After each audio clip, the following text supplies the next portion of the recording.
सचिन पडळकरजी 5 उमेदवार झाले ते वर काढा. हा, तुम्ही दोघेही आज आंदोलन करताना पाहायला मिळतात, नेमका काय विषय का जालना जिल्ह्यामध्ये भोकरदन तालुक्यात अनवी नावाचं गाव आहे. या गावामध्ये शिवरात्रीच्या दिवशी महादेवाचं दर्शन घ्यायला का आला म्हणून कैलास बोराडे नावाच्या मुलाला तिथले जे गुंड आहेत नवनाथ दौड आणि भागवत दौड यांनी तापलेल्या सळ्यांनी लोखंडी गजानी त्यांच्या संपूर्ण अंगावरती चटके दिलेले आहेत.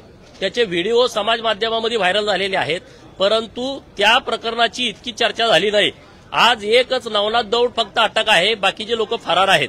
दोघांचीच एफआयआर मध्ये नावं आहेत, परंतु हे कृत्य दोघांचं नाही आहे. अनेक लोक त्या व्हिडिओमध्ये दिसत आहेत आणि म्हणून सरकारकडे आमची मागणी अशी आहे की जी व्हिडिओमध्ये लोक आहेत त्या सगळ्या लोकांच्या वरती गुन्हे दाखल करावे. नवनाथ दौडला अटक केलेली आहे, त्याच्या भावाला भागवत दौडला तात्काळ अटक करावी आणि त्यांच्यावरती मोकोक्का कायद्याअंतर्गत कारवाई करावी. कारण त्यांच्यावरती यापूर्वी सुद्धा अनेक गुन्हे दाखल झालेले आहेत आणि हे वर्चस्ववादाच्या लढाईतून झालेला आहे. काहीच संबंध नाही. तो मुलगा एकदम साधा सरळ मुलगा आहे आणि त्याला तुम्ही इतक्या चुकीच्या पद्धतीनं घाणेरड्या पद्धतीनं कुरतेला एक सीमा असते. संतोष देशमुखला ज्या पद्धतीनं मारलं, ज्या नीचपणानं मारलं, राक्षसी वृत्तीनं मारलं, तीच वृत्ती यामध्ये दिसून येते. परंतु या सगळ्या प्रकरणामध्ये कुणीही गंभीरतेनं दखल घेतलेली नाही.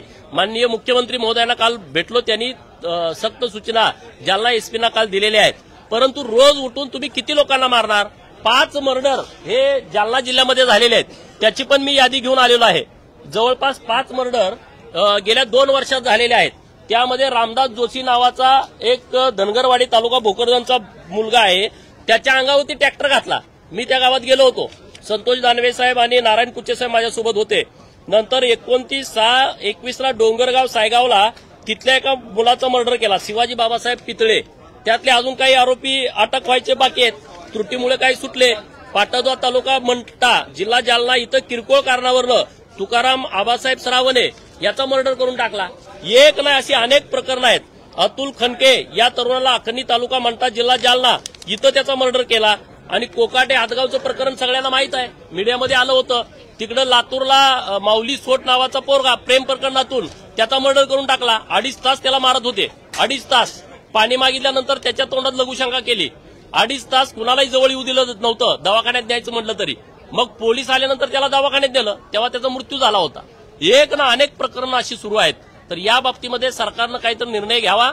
भटक्या विमुक्तांच्या वरती जे अन्याय होत आहेत, भटक्या जमातीच्या वरती जे अन्याय होत आहेत त्यांना संरक्षण देण्यासाठी अॅट्रॉसिटी ऍक्ट अंतर्गत काहीतरी निर्णय सरकारनं घेण्याची आवश्यकता आहे आणि अशी मागणी आज आम्ही सरकारकडे करणार आहे. फेल्युअर आहे का गृह विभागाचं? 2 वर्षामध्ये 5 मर्डर होतात. गृहमंत्री स्वतः देवेंद्र फडणवीस होते, सत्ताधारी पक्षाचे दोन्ही आमदार आज आंदोलन करतायत. हे बघा, या फेल्युअरचा विषय नाही आहे. ह्यामध्ये तिथली जी यंत्रणा आहे, खालची यंत्रणा ही तिथल्या लोकांना मिळालेली असते. 14 आरोपी आहे 7च अटक करा, 5 आरोपी आहे 2च अटक करा आणि वर रिपोर्ट ही लोक देतात ना. गृह मंत्रालय रिपोर्ट खालची लोक देत असतात आणि त्यामुळं देवाभाऊंच्याकडून आम्हाला अपेक्षा असल्यामुळं आज हे प्रकरण मी आणि सदाभाऊनी हे लावून धरायचं ठरवलं आणि आम्ही सभागृहामध्ये पण या विषयावरती भूमिका मांडणार आहे. या संबंधित दोषी अधिकाऱ्यांवर आता तरी कारवाई होणार की 2 वर्षाप्रमाणेच त्यांना पुन्हा अभय मिळणार? नाही, हे बघा, हे प्रकरण त्यांनी इतकं सिरियस घ्यायला पाहिजे होतं. 2च लोकांवरती गुन्हा कसा काय दाखल झाला? व्हिडिओमध्ये तर 10-15 लोक दिसत आहेत. हे 1-2 लोकांचं काम नाही. कैलासला पकडायला 4-5 लोक आहेत. त्या सळ्या गरम करणारे, सळ्या आणून देणारे हे सगळे लोक, तिथं बघणारे पण त्यामध्ये आरोपी होत आहेत. हे त्यांचं व्हिडिओ काढणारे. तर हे सगळं प्रकरण एकदम टोकास गेलं पाहिजे आणि त्याचा शेवट व्यवस्थित झाला पाहिजे अशी मागणी आमची सरकारकडे आहे. बोला. हा महाराष्ट्र गुंडाराज मुक्त महाराष्ट्र झाला पाहिजे ही भूमिका घेण्याची वेळ आज खऱ्या अर्थाने या ठिकाणी आलेला आहे. कैलास बोराडे हा 34 शिकलेला कमी शेती असलेला शेतकऱ्याचा पोरगा आणि तो फक्त एकच बोलत होता की माझ्या घरासमोरील रस्ता उकरून त्याच्यातून पाईपलाईन घेऊन जाऊ नका. ही पाईपलाईन तुम्ही बाजूनं न्या, शेतातनं न्या, एवढंच त्याचं मागणं होतं. परंतु त्या ठिकाणी जे सोनू दौंड असेल, नवनाथ दौंड असेल, हे राजकीय वर्धास्तानं वाढलेली बांडगुळं यांच्या भावना दुखावल्या गेल्या. या गावातले लोक सगळे अमानी मुद्रा करतात आणि पत्र्याच्या घरामध्ये राहणारा हा शेतकऱ्याचा पोरगा आम्हाने आडवा येतो कसा हा राग मनात धरून महाशिवरात्री दिवशी त्या ठिकाणी एका छोट्या कढईमध्ये गरम इंगळ करून लाकडं तिथं पेटवलेली दिसत आहेत आणि रॉडनं त्याला चटकं दिलं जात आहे. संडाच्या जागेवरती रॉड टाकला जात आहे.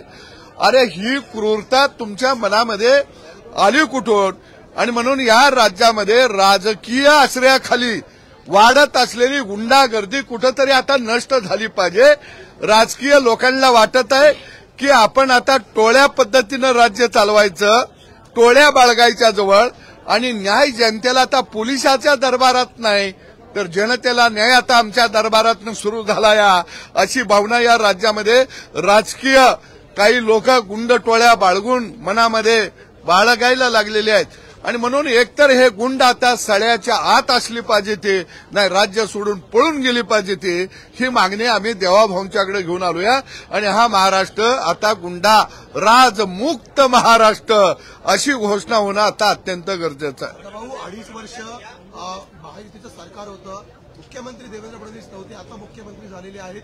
आता तरी गुंडराज मुक्त महाराष्ट्र होईल वाटतं का? कारण ही वाढलेली घाण काय 1-2 वर्षामध्ये वाढलेली नाही.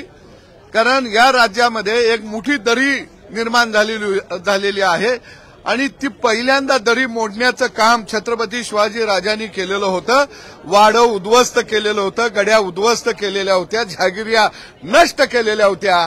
पण आमदारक्या, खासदारक्या, मंत्रीपद याच्या माध्यमातून नव्या गड्या उदयाला आलेल्या आहेत, नव्या जहागिऱ्या उदयाला आलेल्या आहेत आणि त्या नष्ट करण्याचं काम आता देवाभाऊंना करायचं आहे. ती अपेक्षा आमची देवाभाऊंच्याकडून आहे.